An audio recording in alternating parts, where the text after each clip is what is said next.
João 6, a partir do versículo 60, diz assim: ouvindo isso, muitos dos seus discípulos disseram: essa palavra é dura, quem a pode suportar? Mas sabendo Jesus no íntimo que seus discípulos criticavam suas palavras, disse-lhes: isso vos escandaliza? Como seria então se viesse subir o Filho do Homem para onde primeiro estava?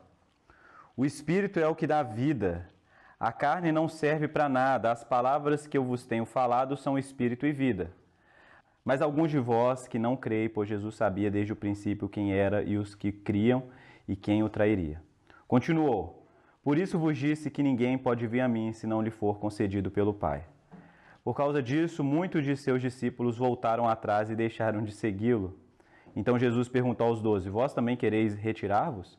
Simão Pedro respondeu-lhe: Senhor, para quem iremos? Tu tens as palavras de vida eterna. E nós cremos e sabemos que tu és o Santo de Deus. Jesus lhe respondeu: por acaso não escolhi vós os 12? Contudo, um de vós é um diabo. Ele se referia a Judas, filho de Simão Iscariotes, pois ele, um dos 12, haveria de traí-lo. Então essa é a palavra de Deus. Vamos orar? Pai, nos dê a tua graça nesse momento, ó Pai. Ilumina o nosso entendimento, ó Pai, o nosso coração, para que nós possamos receber, ó Pai, essa palavra no nosso coração e essa palavra possa fazer morada aqui, ó Pai. Que possamos sair daqui transformados, que possamos buscar, ó Pai, esse entendimento completo, ó Pai, e dizer como Pedro aqui, que não há outro lugar, não há outra pessoa a quem nós poderíamos recorrer, ó Pai, porque somente Tu tem as palavras de vida eterna. É o Senhor que nós precisamos nessa manhã aqui, é o Senhor que nós precisamos nas nossas vidas, ó Pai. É isso que nós Te pedimos em nome de Jesus, essa é a nossa oração. Amém. Gente, presta atenção aqui comigo nessa mensagem. Eu tenho certeza que há muito proveito aqui para você, há muito proveito para a sua vida. Olha só o que nós estamos lendo aqui. Que Jesus estava voltando daquele discurso de que Ele é o pão da vida, que Ele é a verdadeira comida, a verdadeira bebida. Ele é a quem pode nos alimentar espiritualmente, que é pelo seu corpo, que é pelo seu sangue, que nós precisamos de fato dele. De quem Ele é, das suas palavras. Somente Jesus pode compartilhar a vida eterna com seus discípulos. E aqui, uma multidão de discípulos, né? Alguns discípulos, não somente os 12, ouvindo isso, muitos dos seus discípulos disseram: essas palavras é dura, quem a pode suportar? Quem pode suportar? Quem pode suportar essas palavras? Presta atenção aqui, o que eu estou dizendo. Quem pode suportar as palavras de Jesus? Quem pode suportar o Evangelho? Quem pode suportar a dureza dessas palavras? Perceba bem isso, de que aquilo que Jesus fala incomoda muitas pessoas. Que muitas pessoas estão seguindo Jesus pelos milagres, muitas pessoas estão seguindo Jesus pelo ambiente de multiplicação, por aquilo que Jesus pode fazer pela cura. Mas o discurso de Jesus incomoda muitas pessoas. Inclusive pessoas que se consideravam discípulos, seguidores, pessoas que começaram a caminhar seguindo a Cristo. Essas pessoas se incomodaram com aquilo que ele falava, se incomodavam com essas palavras. Elas, no seu coração, elas criticavam, porque é isso que o versículo 61 está dizendo, olha aí na sua Bíblia. Mas sabendo Jesus no íntimo que seus discípulos criticavam suas palavras, disse-lhe: isso vos escandaliza? As pessoas estavam escandalizadas ao ouvirem Jesus falando. Elas estavam, e essa palavra escandalizar significa isso, colocar uma pedra de tropeço. As pessoas estavam tropeçando nas palavras de Jesus. As pessoas estavam tendo dificuldades de caminhar, perceba bem, por causa das palavras de Jesus. Porque Jesus estava dizendo que era necessário um compromisso radical com Ele. Que era necessário entrega, comer da sua carne, do seu sangue. Que nenhum outro alimento seria suficiente, que somente esse alimento, Ele, quem Ele era, as suas palavras, somente esse alimento poderia realmente sustentar da vida eterna. E para isso era necessário um compromisso radical, um relacionamento, conhecê-lo, entrega. Isso era difícil demais para algumas pessoas. Isso é difícil demais para algumas pessoas. Tanto era no passado para aqueles discípulos, quanto é para as pessoas nos dias de hoje.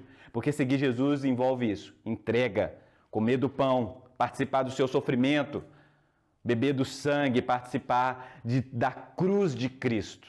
É isso que implica você ser um cristão. Você se unir com Cristo nos seus sofrimentos, na sua vida, na sua morte. Perceba essas palavras. Como seria então, se vocês estão escandalizados, como seria então se visseis subir o Filho do Homem para onde primeiramente estava? O Espírito é o que dá vida, a carne não serve para nada. As palavras que eu vos tenho falado são Espírito e vida. As palavras de Jesus são Espírito e vida. Mas há alguns de vós que não creem, pois Jesus sabia desde o princípio quem eram os que não criam e quem o trairia. Perceba bem isso aqui. Seguir Jesus não é o suficiente para ser salvo. Isso aqui parece quase uma heresia, mas não é. Seguir Jesus não é o suficiente. Vir na igreja não é o suficiente.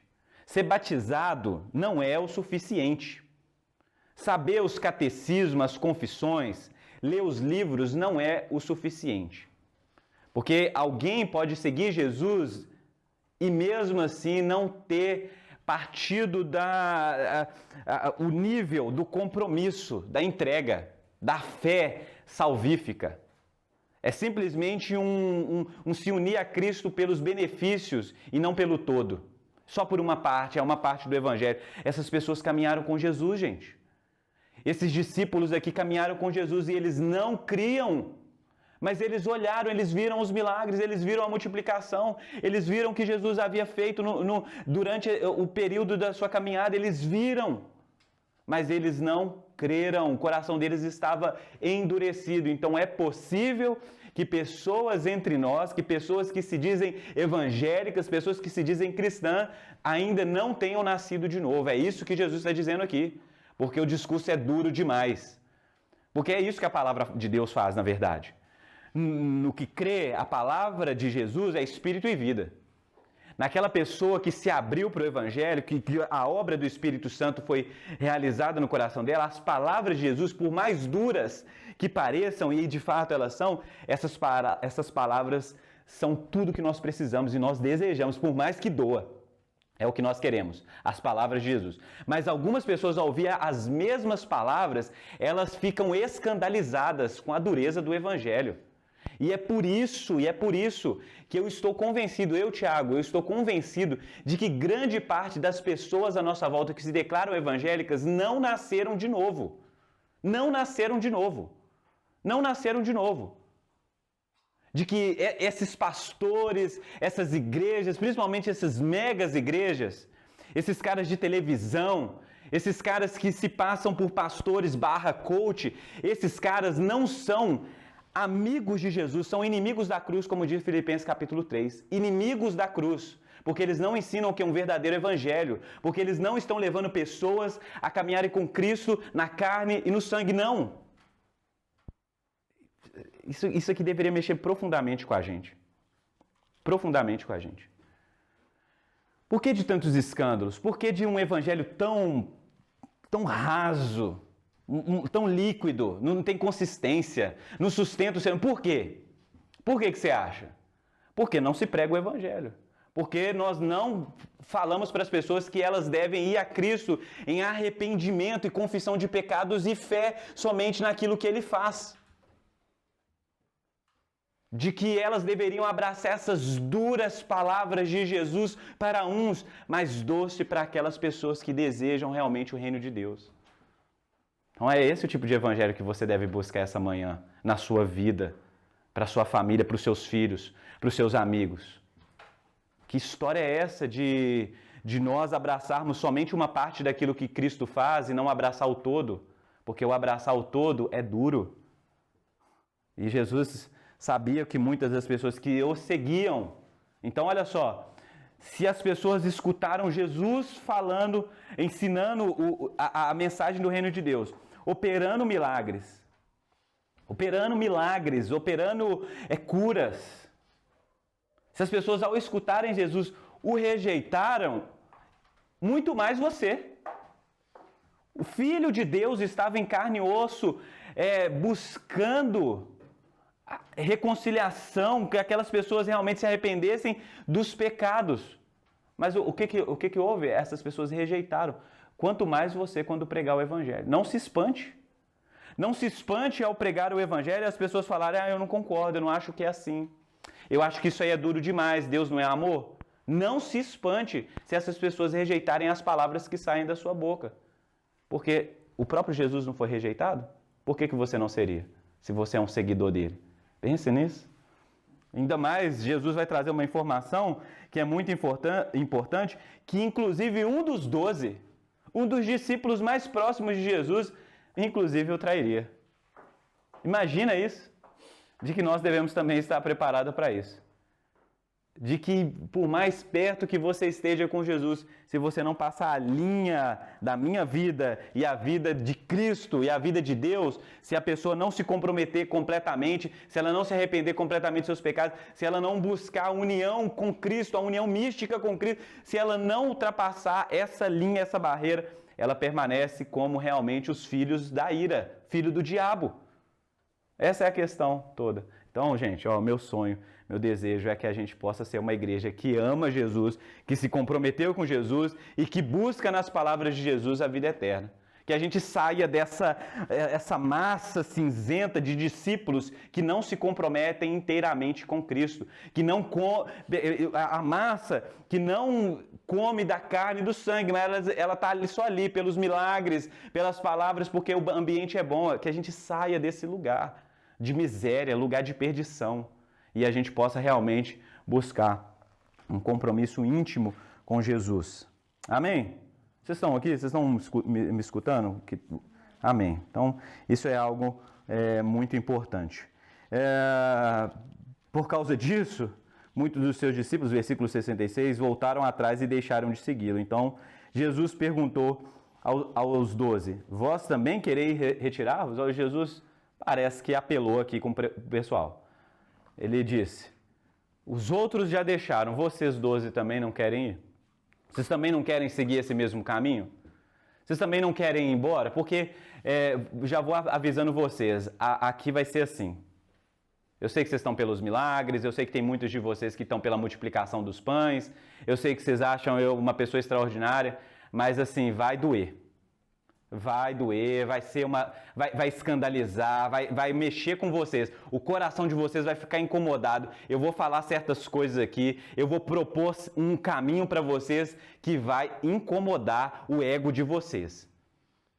Ou vocês renunciam à vida de vocês, ou vocês renunciam a essa vida aqui e abraçam a vida no reino, ou o negócio vai ficar feio daqui para frente. Vocês também não querem ir, não? É o que Jesus está dizendo. O negócio vai ficar sério. Caminhar comigo vai ser algo sério. Vocês também não querem ir, não? Porque esse pessoal aqui, tá buscando o oba-oba. Esse pessoal aqui tá buscando o conforto da vida no mundo. Eles acham que existe alguma maneira de negociar o reino e negociar o mundo. De alguma maneira de sincronizar as duas coisas. De ser amigo de Deus e amigo do mundo. Não há. Jesus está colocando aqui, delimitando o espaço aqui. Não há. Ou você vive para o reino de Deus, ou você vive para o mundo. Não há maneira de você conciliar as duas coisas. Você vai precisar entregar a sua vida totalmente a Ele. Viver, se unir com Ele pela carne e pelo sangue. Vai ter que se alimentar somente dele. Nem Moisés, perceba bem que o contexto nosso fala isso. Moisés alimentou o pai de vocês no deserto com o pão, o maná que vem do céu. Lá na época de Moisés, Deus realmente enviava. Mas o maná perecia. Eu sou alimento eterno, eu sou pão da vida. Eu não pereço. Eu estou inclusive acima de Moisés. Eu dou algo para vocês que nem Moisés conseguiu proporcionar. O que eu dou é maior, mas olha só, é pela carne, pelo sangue, pelo sacrifício, pela morte. Se vocês querem ser discípulos de Jesus, esse é o caminho. Amém? Esse é o Evangelho. Amém, gente? Amém? Esse é o Evangelho de Jesus. Vocês também não querem ir embora, não? Vocês também não querem deixar? A pergunta de Jesus para vocês essa manhã é essa. Vocês também não querem ir embora, não? Quando as coisas apertar, quando o sofrimento chegar, quando você não tiver conta para pagar o boleto, quando a tragédia chegar na sua porta, essa pergunta ela vai vir para vocês. De Jesus ou não? Vocês também não vão deixar Jesus, não? Você não está vendo que vocês não são blindados do mal, do sofrimento? Vocês pensaram que seguir Jesus seria uma vida de flores, mas vocês vivem na realidade dura do mundo, de que tragédias acontecem, o mal vem, as tentações. Vocês também não vão deixar Jesus? Essa pergunta ela vai chegar para você. Partindo de Jesus ou não?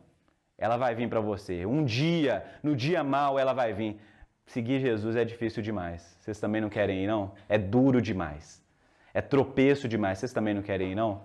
E talvez você deva se levantar como Pedro, que disse, versículo 68, Senhor, para quem iremos? Tu tens as palavras de vida eterna. E nós cremos e sabemos que tu és o Santo de Deus. Perceba bem essas palavras. Senhor, para quem? Não é para onde, mas poderia ser. Para quem iremos? Existe algum lugar de segurança nesse mundo? Não. É o que Pedro está dizendo aqui. Existe algum lugar que você possa se proteger? Que você possa estar seguro longe de Cristo? A pergunta é essa. Você que me escuta aqui nessa manhã aqui, há algum refúgio nessa vida longe de Cristo? Há um lugar de segurança, um lugar de alegria, de gozo, de alimento, um lugar onde você está sempre sendo alimentado longe de Cristo? Há alguma pessoa, perceba quem nesse mundo, seja ele grande o suficiente, rico, sábio, poderoso, há alguém nesse mundo que possa sustentar a sua vida? Que possa te dar segurança, te dar felicidade? Alguém, o seu marido, a sua esposa, o seu filho, o seu chefe, o seu pastor, há alguém nesse mundo que possa te guardar debaixo das asas, assim como Jesus? Não! São todas essas perguntas que devem vir à nossa cabeça ao ler esse texto. Para quem iremos, Senhor? Para quem não há lugar nesse universo onde eu possa estar bem, onde eu possa estar protegido, onde eu possa estar a salvo? Não há lugar, não há ninguém. Para quem iremos, Senhor, se somente Tu tens as palavras de vida eterna? Somente no Senhor é onde nós encontramos as palavras de vida eterna, porque é isso que Jesus diz, que as minhas palavras são espírito e vida. Aquele que guarda a minha palavra, aquele que guarda a minha palavra tem a vida eterna. Ou seja, o que Pedro está dizendo aqui é que somente, é uma confirmação, é uma confissão de fé, de que somente Tu, Jesus, tem as palavras de vida eterna. Somente o Senhor pode me salvar, somente o Senhor tem um futuro para mim, só há uma possibilidade, e essa possibilidade está no Senhor, nas suas palavras.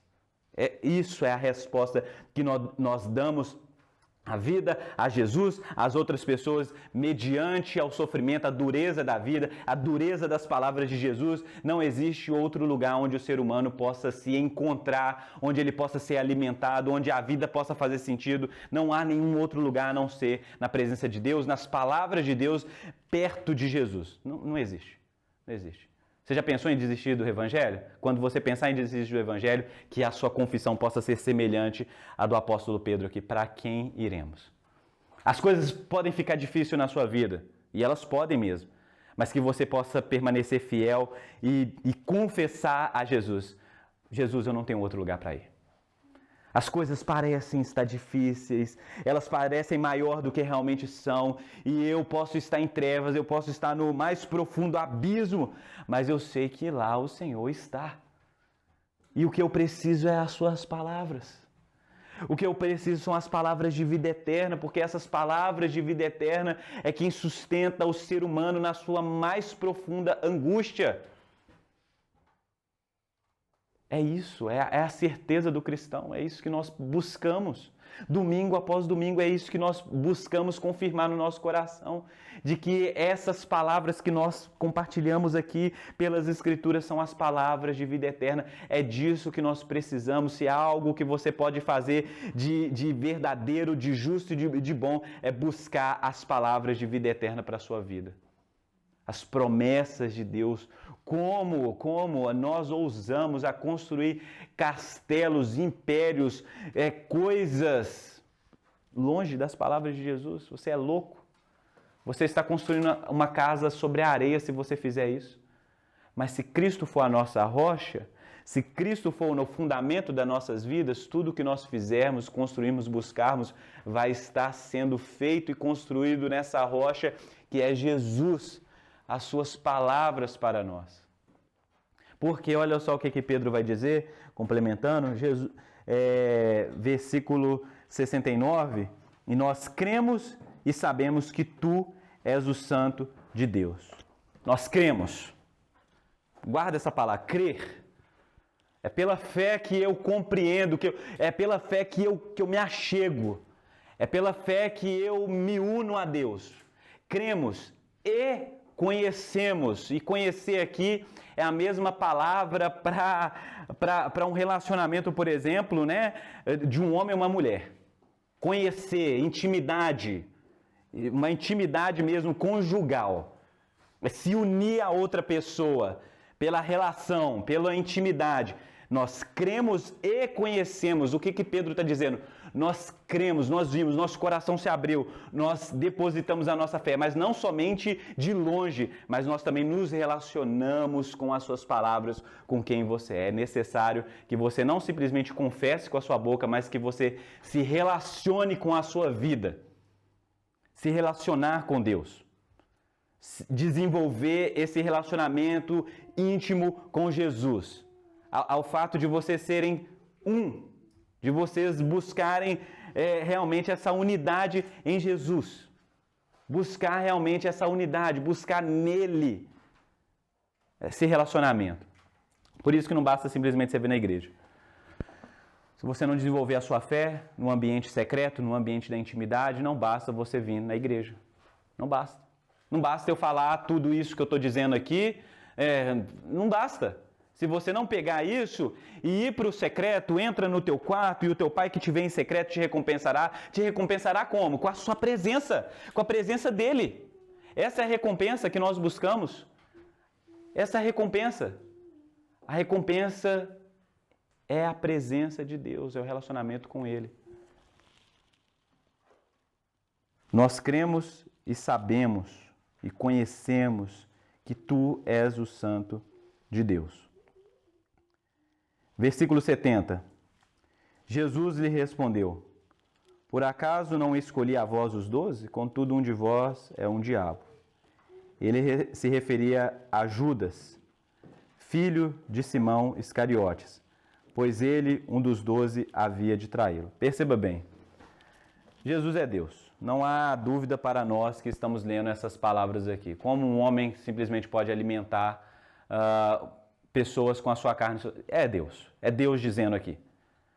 Mas olha só algo que é revelado nessa perícope aqui, de que Jesus sabia. Nos versículos passados, ele sabia o que os seus discípulos criticavam. Ou seja, os seus discípulos, os outros discípulos, não criticavam abertamente Jesus, mas Jesus sabia o que se passava no coração deles. Essa onisciência, esse saber o que se passa no coração do homem, atributo de Deus.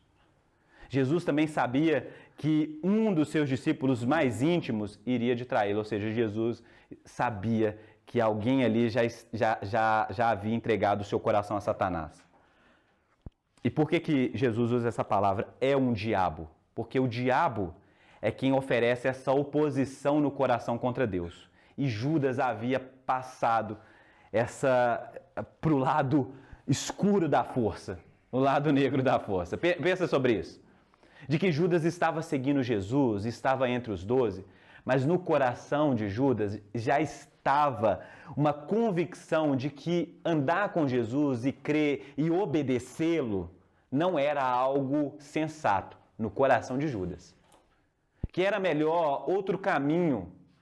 Contrário de Pedro, que confessa que não existe outro lugar, não existe outra pessoa a quem poderia ter vida eterna, Judas estava convencido do contrário, de que haveria vida fora de Cristo. Inclusive, que Judas poderia intentar contra os planos de Deus.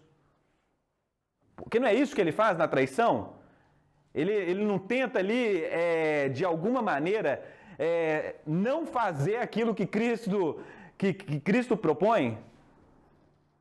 Que Judas busca o contrário do amor, ao contrário da obediência, a traição. Perceba bem isso. O coração de Judas já está arrebatado pelo maligno. Ele já se tornou um instrumento de Satanás no mundo. Jesus já sabe disso aqui. Jesus já sabe disso aqui. Tudo isso que eu estou dizendo para vocês aqui sobre o verdadeiro cristão se unir a Cristo, Judas estava convencido de que essas palavras de Jesus eram balelas. De que talvez existisse alguma forma de viver no mundo sem se submeter a tudo isso que Jesus diz. Um diabo, somente um diabo para pensar assim. Não é o Judas que é o diabo, mas é um pensamento diabólico. Você percebe bem? Um comportamento diabólico, um estilo de ver o mundo, a realidade diabólico. Que isso, gente? Então, toda vez que um entre nós começa a se desviar intencionalmente, o coração endurecido contra as palavras de Deus, contra quem Ele é, contra aquilo que Ele faz, essa pessoa, ela está enveredando para o caminho de Satanás. Está entendendo? É o contrário do que você deve buscar para a sua vida. É por isso que nós alertamos uns aos outros aqui. Olha, volte para o caminho das Escrituras. Olha, volta o seu coração para o Evangelho. Nós alertamos uns aos outros aqui o tempo todo sobre o perigo de andar com Jesus e não se unir com Ele. E de não receber essa mensagem que Ele está dizendo no coração. Olha, receba essa mensagem no seu coração. Não despreze esse momento de culto. Não despreze um estudo. Não despreze um aconselhamento, um discipulado. Olha as oportunidades que Deus tem te dado. Olha, preste atenção, porque se você começar a rejeitar isso, é o caminho de Judas. É o caminho da negação, da apostasia. É o caminho do negar o Evangelho, de negar a Cristo. Cuidado! Então nós advertimos uns aos outros para que a gente não enverede pelo caminho de Satanás, pelo caminho do maligno, o caminho da serpente. Olha, hoje é dia de salvação, hoje é dia das palavras de Jesus, então receba as palavras de Jesus, abrace as palavras de Jesus, firme um compromisso com Jesus, entregue a sua vida a Jesus, obedeça a Jesus, porque hoje é esse dia. Faça essa pergunta a si mesmo. Para onde você pode ir? Existe uma vida sem Cristo que faça sentido para você? Essa não é mais uma possibilidade para nós. Não é uma possibilidade mais para nós. As coisas já ficaram difíceis para mim muitas vezes na minha vida depois que eu converti. Não sei se foi assim na sua vida, mas se não foi, se prepare porque essas coisas acontecerão. Não sei como que foi a sua vida com Cristo desde que você converteu, desde que você começou a caminhar com Ele. A minha vida ficou difícil muitas vezes. E não ache que os pensamentos não vieram. De que abandonar o Evangelho, viver a vida que o mundo oferece, seria melhor, seria mais confortável. De que eu não achei que poderia seguir Jesus e negociar. As tentações vieram. As tentações chegaram. Existe uma maneira de conciliar as duas coisas. Existe uma outra realidade onde você possa viver sem o Evangelho, sem Cristo e ser feliz, e ter segurança, e ter paz, e pertencer. As tentações, elas vêm. Mas nós, diante disso, deveremos dizer e confessar: para quem iremos, Senhor? Para quem iremos? Só Tu tens as palavras de vida eterna. Para onde você vai correr? Existe algum lugar que você possa ir? Existe algum mundo, algum universo, né, dos metaversos, onde viver sem Cristo faça sentido? Não existe. Somente em Cristo. Você foi salvo, você foi chamado para isso. Você foi convocado para isso. O seu coração foi transformado, regenerado para isso. Para viver com Cristo, unido com Ele, se alimentando das palavras dEle, de quem Ele é. Então não despreze momentos como este. Cristo te convoca à comunhão, ao relacionamento, ao conhecer, ao saber, ao experimentar da realidade do reino de Deus, do Evangelho. Não despreze isso, porque é essa certeza, essa convicção de que não existe outra realidade que faça sentido a não ser a realidade no reino de Deus, isso aqui vai te sustentar no dia mau. No dia onde talvez seus amigos te abandonem. Talvez os seus parentes não estejam lá com você. Talvez você seja despedido do seu trabalho. Talvez falte os recursos. Talvez os planos não dê certo. Fique esperto, porque essas coisas podem acontecer com você. Mas se você tiver essa convicção de que você está em Cristo e lá tem palavra de vida eterna, você vai seguir a vida e você vai glorificar a Deus. E você vai confessar a Deus como seu Senhor, Salvador, como aquele que realmente tem agido na sua vida, e você vai dizer: Deus é bom. Deus é bom.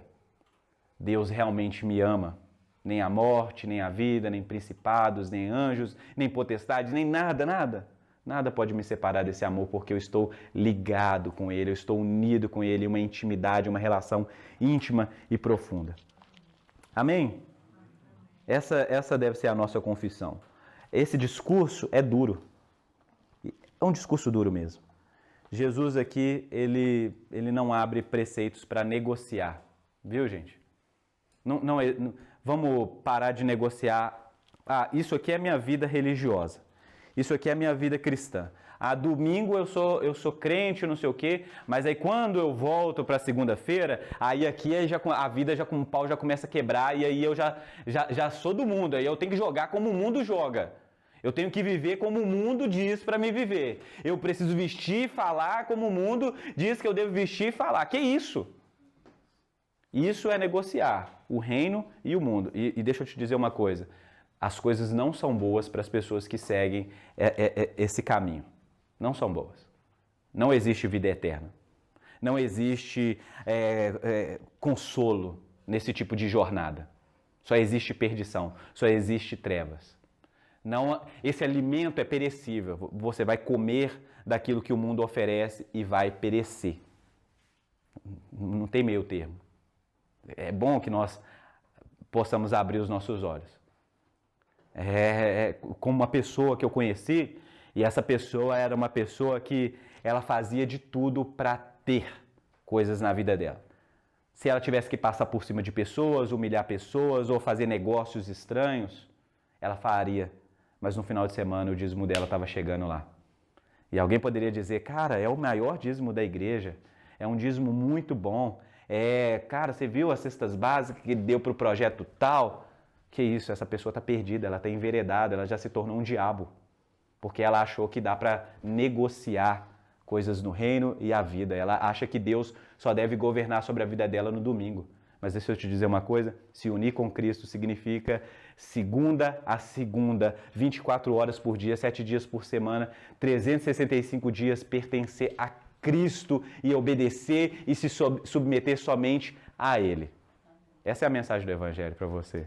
Essa é a mensagem do Evangelho para nós. Que possamos ser inteiramente de Cristo, pertencer somente a Ele, como diz Filipenses capítulo 3 de novo, e ser achado nele. Onde você quer ser achado? Eu quero ser achado em Cristo. Essa é a minha vontade, é o meu desejo, é isso que eu busco nessa manhã com vocês. Amém?